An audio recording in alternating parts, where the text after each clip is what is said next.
record, as she says. All right, I'll be quiet. You can do your one sentence. I'll have a second or two in between, and then we'll take it from there. Okay. Hi, my name's Erika Bud, and I'm on the Culture Matters podcast.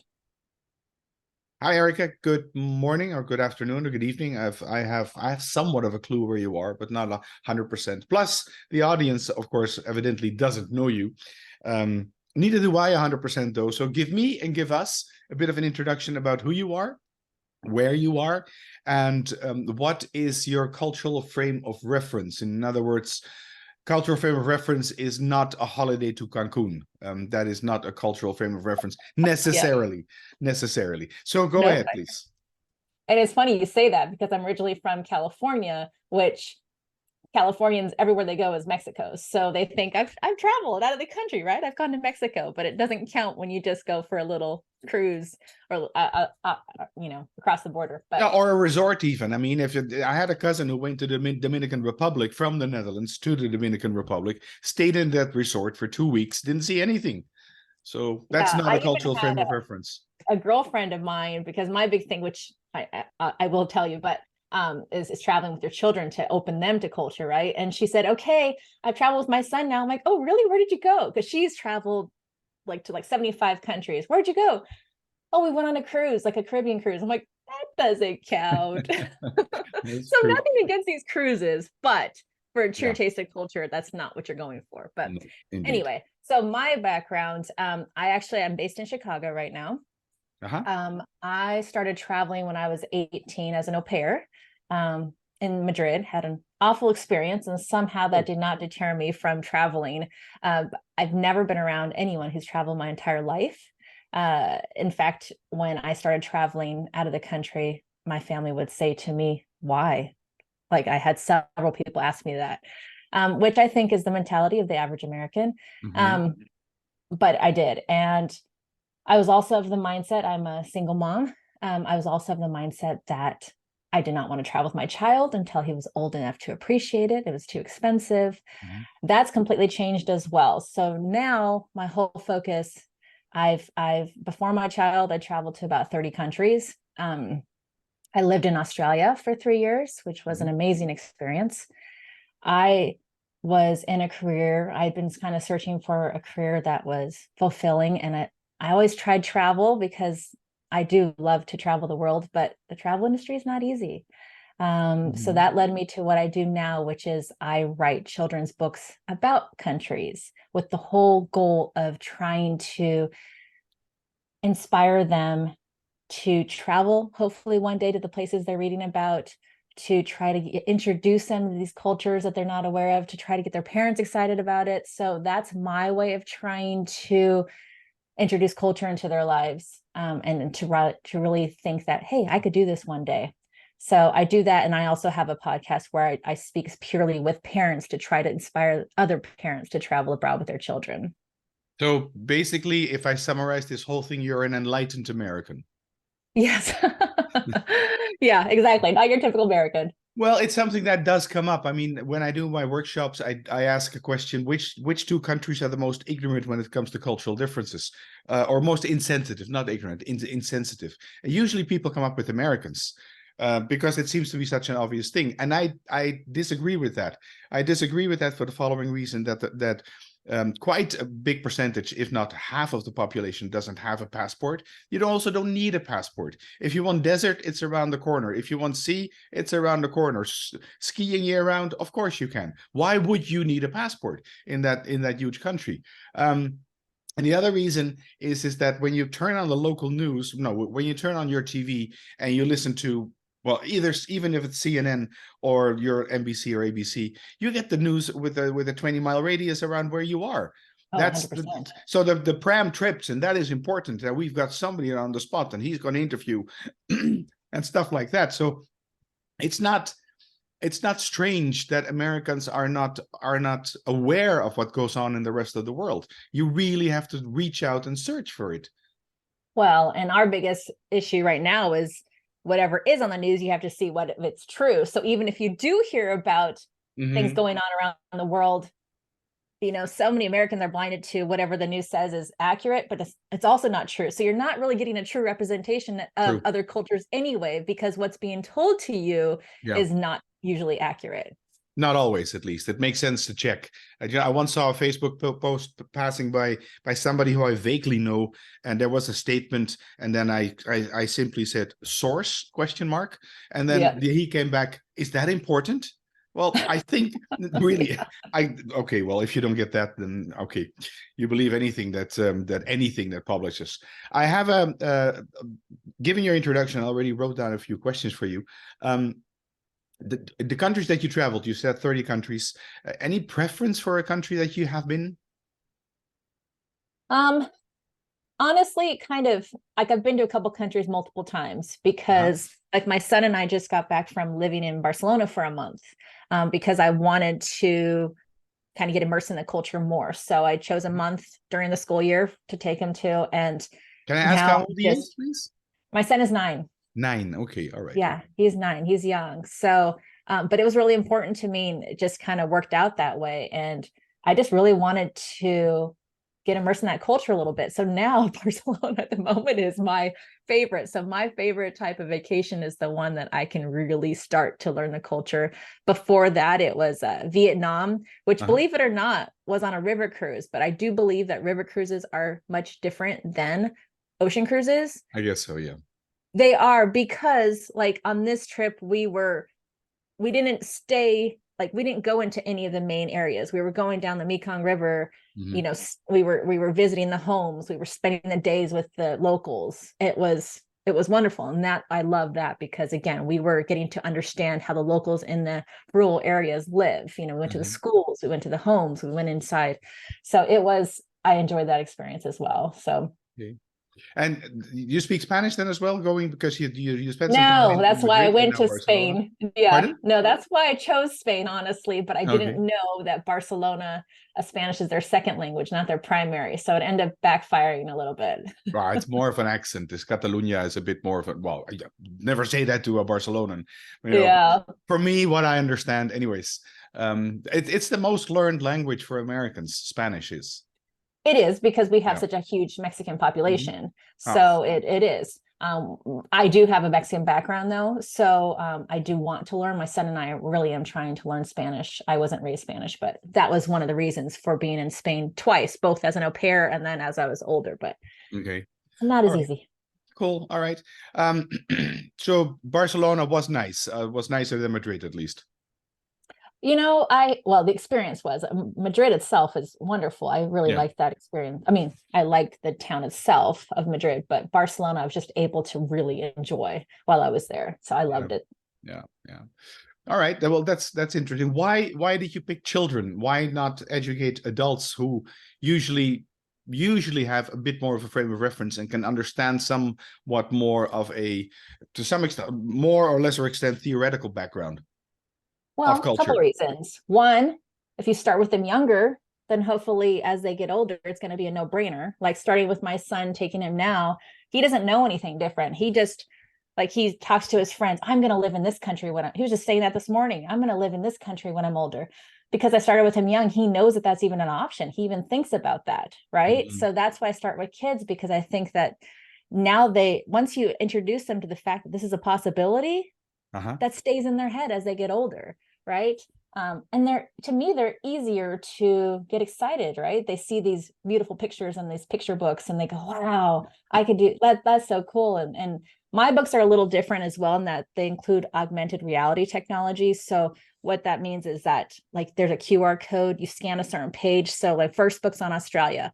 So when they scan the page on Great Barrier Reef, they actually see real video footage of the Great Barrier Reef so that they can get excited. And so I go to schools and I share my book and the kids are, wow, well, I know that made an impression on them. And I know that those kids are excited about Australia. And then when they think about traveling, they go, oh, I want to go to Australia one day. So I think it's easier to excite kids than it is to excite adults who have adult problems. Adult responsibilities. Right. Okay. Well, the question I'm asking is for one, because I do know that you write children books typically on and introduce them to different cultures. I do the occasional work for students, Students, what is it, 17, 20 years old, something like that. And I find them the most ungrateful audience I can get, not because they're ungrateful people, just because they have no frame of reference. If I tell them that hierarchy in Russia is higher than in the Netherlands, for instance, they go look at me. Yeah, I guess I get it. It means nothing to them. Is there, the reason I'm asking this, is there an age where your son is 9? The first time I traveled internationally, I was 13, which was 1976. That's when the animals were still talking, a long time ago. Is there an optimal age where kids are receptive and understand these things, and will they grow out of it if you don't expose them to it? If you understand my question. Yeah, I do think so for me, and like I said, I was a parent that was adamant not to take my kids until they were older. And what changed my mind was I was a single parent. I met a couple in Australia, and they said, come visit us. And I was like, well, we can either stay here for New Year's or we can go visit them for New Year's. So it's like, let's just go, and we're just going to wing it, and I'm going to hope for the best. And when we ended up doing a day layover in China.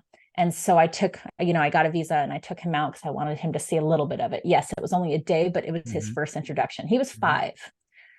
And he, looking out the window, and his eyes were so big because he'd never seen anything like that, right? Just the drive from the airport to our hotel was a good 45-minute drive, but he didn't see all the chaos, the lights, that it was just something he'd never seen before. Different foods that he was willing to try. And then back at the airport, he was playing with a little Chinese boy, and they couldn't understand each other, and they were having the greatest time. And I'm like, you know what? This is why I need to travel with him, because he might not remember it all, but it's still being introduced to him. It's still something that, again, and the more I do it, the more he's going to get this experience and this feeling and this wow. And it's also memories for me too. It's like, I got to see that expression on his face that I gave him, that yes, you can have it domestically as well, but I do think it's different when you have different cultures that are so different than your own. So to answer your question, I used to think it was teenagers. I actually think younger. I speak with a lot of parents who have young kids that it's like they're not going to remember it, but they all share similar stories about the first look on their faces, and that they're teaching their kids certain language, like basic words when they go to different countries. Now I think that starting around 4 or 5 is the perfect age, because again, it gets them excited. It gets them used to it. I actually have there's a Eric Stone. He's a travel babbo. He's traveled to 100 different countries, and he's taken his kids to, I think, 40 or 50, a big number of them. Now that his kids are all teenagers, they don't want to travel anymore. So it's interesting you say that, because they've only known travel. Now their priority is popularity at school. Like, they don't want to miss out on school and being a teenager at school. So I get it. I mean, they were the opposite. They were introduced to it from the very beginning. And now it's like, been there, done that, Now, I don't necessarily think that's the case, because I think once they get past that phase, they're going to have in their roots. I still think it's changed who they are as human beings. And so I still wouldn't trade doing it younger for anything. Right. Okay. I'm trying to put a reference of my own experience when I traveled first to the US, which was my first transatlantic or international holiday. That was in 1976. The world was still a big place at that time. It wasn't really obvious to go to New York for 3 days, for instance. And I can remember being 13 years old and getting out of the plane, and my first question on my mind was, are the cars really that big? The cars that I've seen on TV, are they really that big? But thinking back 1976, the cars were huge. All those massive cars. And then I can also remember we got to Hertz, Hertz rent-a-car, got into the car, never driven an automatic car, power steering, power brakes, electric window, just didn't exist, at least not in the cars that we had here in Europe. And so my dad started the car. I was in the front seat. I had to be in the front seat. And so he started the car, and we were both with our ear towards the engine. Is it running? Because you can't hear it. Really? Those small European cars they sound like coffee grinders when you start them. So you will hear them. But these big American 8-cylinder, 5-liter, whatever, V8, you couldn't hear. And here comes the other the question, and see if you agree. What I do in my free time, I give tourist guides, cycle tourist guides in Paris. So I'm a guide as well. But I do that for fun. This is my work. I do that for fun. And I see adults, right? Majority are adults, and we go travel a few, see a few places. I explain a few things, and I point out a few areas to them. And I tell them, skip the Louvre, skip the Eiffel Tower, go there. If you want to see somewhat of Paris and not be surrounded by tourists all the time, just pick that area for a change. You'll see somewhat of real Paris. But they're too rigid for that. Is that an experience you have as well? With people that get older, they get more fixed. I need to see the Louvre. I need to see the Palais Royal, or whatever the tourist traps are. I think that you have to remember, it's kind of going back to how our conversation started, that for a lot of people, that's all they've ever heard about these countries. So it's these tourist places are the only thing you're ever going to hear about most of these countries. So they've been hearing about it their whole lives. So it's more of a, I have to see it because I've been hearing about this place forever, this particular place, the Eiffel Tower, the Louvre, that's in school or whatever, because we're introduced to so little that, it's more of a, I've been here. It's like America. A lot of people who want to come to the States, it's for some reason, and see, it's kind of opposite, because for some reason we can't wait to go to the States. You guys have this and you guys have that. Again, it's what you hear, right? Right. You want to go to New York because you've seen it on TV or you've heard about it. Yeah, well, I don't really have a desire to go to New York. There's nothing for me. But again, for people out of our country, you hear about that, or you hear about Las Vegas, right? Yeah. It's the wow factor. I've been there. Now a lot of what?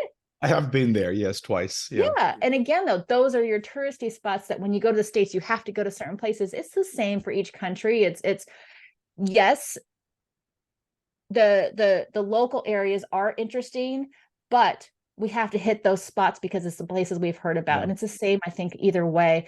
And not only that, but as Americans, I mean, how many Americans do you know that get a long period of time to stay anywhere? No, they don't. Right. So they're trying to maximize their time as much as possible. And if they don't have time to see anything, they're at least going to see the places they've been hearing about their whole lives. Yeah. And I'm going to move on to the next question, but one thing I'd like to give to you as well. Emily in Paris, Netflix series, right? Hugely popular, typically with Americans. And the house where Emily goes, where Emily lives, there's which really exists, and there's a little square that really exists, and that little restaurant really exists. All that stuff is really, really there on that little square. But next to the door, it's painted "Emily not welcome." The Parisians are sick and tired of this because people are hanging around there. So well, anyway, it's like the whole Downton Abbey, or that whole indeed. crowd where you just have to go to find. Yeah. Are there any kids that, in your experience, that are colorblind, so to speak? With colorblind, I mean they don't see, say, racial differences or cultural differences. This is what it is, and this is also okay. This comes from a term from South Africa. When South Africa abolished apartheid, they came with this generation, kids that were colorblind. The whites and the coloreds, they didn't see each other as white or colored. They saw each other as Sam and John. Yeah, I mean, I think it depends on where you are, and like, at least in America, you're going to find more colorblindness than you are with other kids who are ingrained in them still to see color. I would say the majority, and I can only speak for the States, I would say the majority of people in the States the kids are colorblind. I really do believe that. And when I take my son out of the country, and I'm reminded of it all the time, and it goes back to what I was saying when he was 5 in China, he didn't care what the boy looked like. He just wanted to play. Like, I don't care what you look like, and he's the same in school, but I do think that traveling with him at such a young age helps, because again, he hasn't been, the world hasn't jaded him yet. Right. So he just at that stage just wants to have fun and wants to play, and whatever color it looks like to him, he doesn't see any of that. Doesn't matter. So it's the play that's important. It's not the color. That's exactly.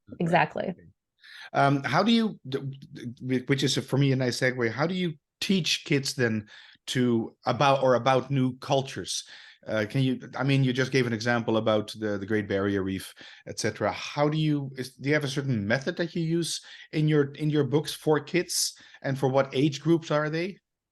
So my books are for kids aged 4 to 9.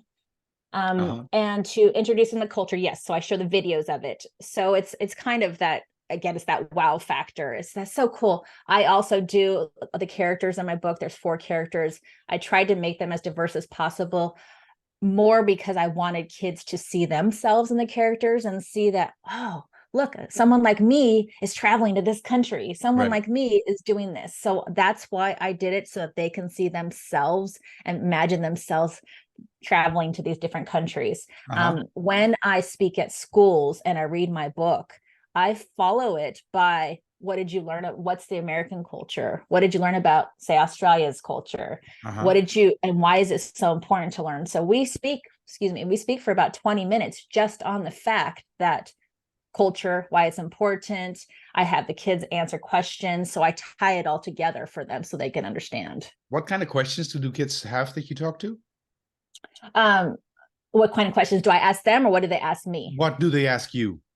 So for the questions that they ask me, a lot of it is, will you write about this country? Because it's neat, because you get to Right. see how many kids are from or have relatives from other countries. Yeah. So you see, can you write about this country, or have you been to this country, or why did you write about this country? So again, I get to explore that as well, because that tells me that they're relating what I'm saying to them and their family, because I speak about how someone they know, their friends, family, someone they're going to meet throughout their entire lives, they're going to meet people from other countries who have other cultures. And when they ask me those questions, it tells me that they know people from other countries, and so they're asking me, what about that one, Are there taboos that you don't talk about with these kids? So I mean, far, no. within a cultural context, and a cultural context, for instance, is that the Dutch are quite liberal when it comes to smoking marijuana, for instance, which is a very common thing. To give you a small example, I did some cultural exchange with a very Catholic school in Guatemala, and I had a talk with the dean first, and he said, "Don't talk about religion, don't talk about sex, and don't talk about drugs." I mean, all these things, drugs, Guatemala, that's one. Sex, these kids are way too young. First question I got, a kid 17 years old, where are you from? I'm from Amsterdam. Second question, do you smoke? It's Yeah. just the first thing that came up. That's the, and of course I addressed that because they asked that question. So are there, coming back, are there taboos about talks or stuff that you don't talk about? Well, so far, because my kids are so young and they haven't really explored Uh-huh. the world, they don't know anything about the world. They're not really asking those types of questions. But I will say, for like my son, who we just got back from Barcelona, and we were at the beach. And again, he's only 9, and none of the little girls had tops on. Now, it wasn't topless for adults, but all the little girls. And he was just like, Mom, they're not wearing tops. And so I did have that conversation with Right. him. Yeah. And I actually brought him on my podcast so that he could share what he learned about it. Okay, And that was one of the things we talked about. I didn't shy away from it. I explained to him, yes, and different cultures, it's fun. He went back and talked to his friends about it. He told his, all about the experience. So when, for Americans, that type of stuff tends to be taboo, right? We Yeah, I don't, know. Yeah. so for the kids though, look, in this country, they do this. I didn't shy away from it at all, because it's important for him to understand that this is how other cultures do things. It's not It's always the there, same. And it's then not he here. shared, Yes. exactly. And he shared it with his friends, right? So he did continue that education with other kids. Okay, good. Interesting. Interesting to see what kind of which way he will drift, with all this knowledge. I have a couple of more questions left for you, which is one of them, how do you take away your own culture, your own being American, whatever that may be, out of the books, or do you just simply leave it in because that is your audience? I will say that there are many things about America that I am proud of, but there are many things that I'm not. And Uh-huh. traveling the world definitely opens your eyes to that.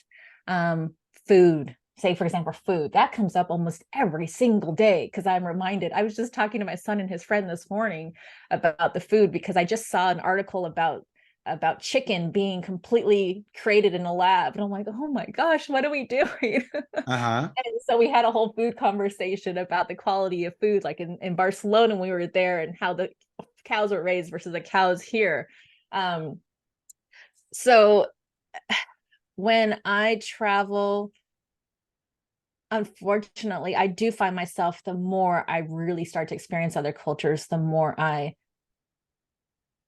do try to, it's hard. I try not to, I try to immerse myself so much where I am that I don't think about America. However, everyone I meet is always interested in America.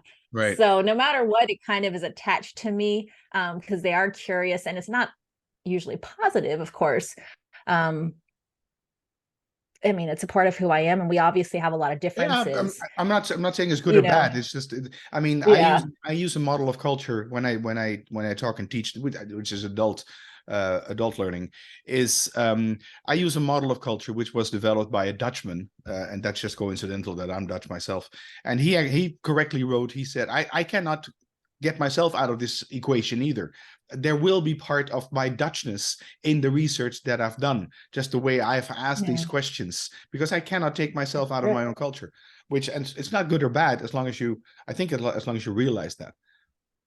Yeah, I mean, that's a really good point. No matter what, you're gonna think a certain way because that's still how you were Yeah, raised, what yeah. you're around, and you can try to expand that, but you can't take out that core, and it's No. always going to be there no matter what. So Certain things for me are simply wrong, even though I can neutralize it when I'm in front of a group of people or in front of somebody who wants to know about culture. But that doesn't take away. I have my personal opinion about such and such, and personal preference about this and that, which is that these are my norms and values. And I do realize that if I had been born here in the Netherlands, adopted by a Chinese couple in China, my thought process would be completely different.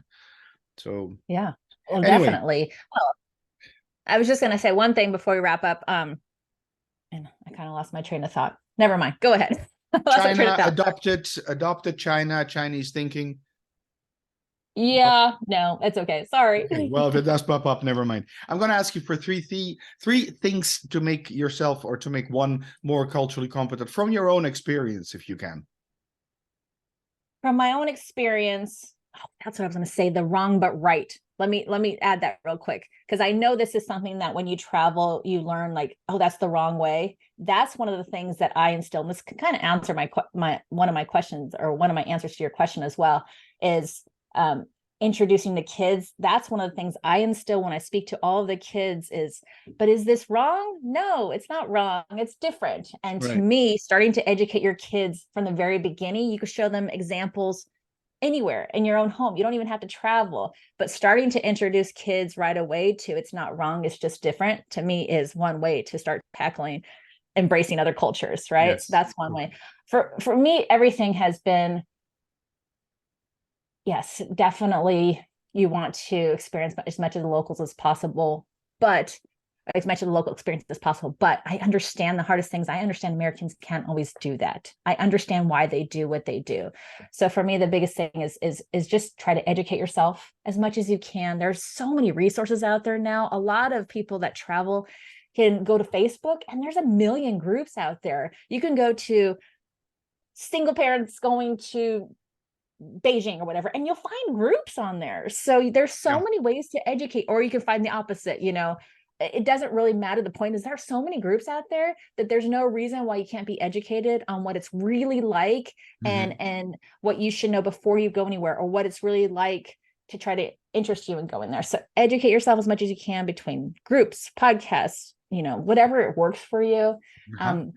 I do say start with children. I do say I've learned, and it's seeing things from their eyes, seeing it's not only opens your eyes, but it's just magical, honestly. It really is. So All right, excellent.